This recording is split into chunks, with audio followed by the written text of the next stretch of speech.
mga bros. Try natin tong namamakdo po. Jay, ano mangyayari pag namamakdo sinabi? May free price ka sa ano, sa McDo. Free price? Hindi, price yun no?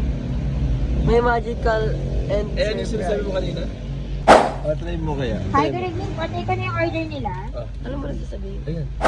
Jay, ano order mo, Jay? Isay na lang.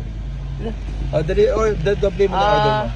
Dalawa nga pong 2-piece chicken McDo.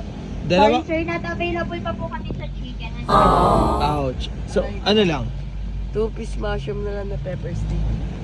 2-piece na mushroom pepper steak. Okay po. Isang 2-piece mushroom pepper steak. Dalawang order na.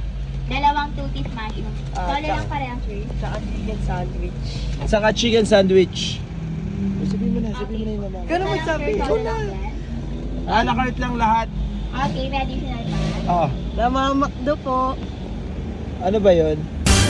Sorry not hindi na po kami available sa naman.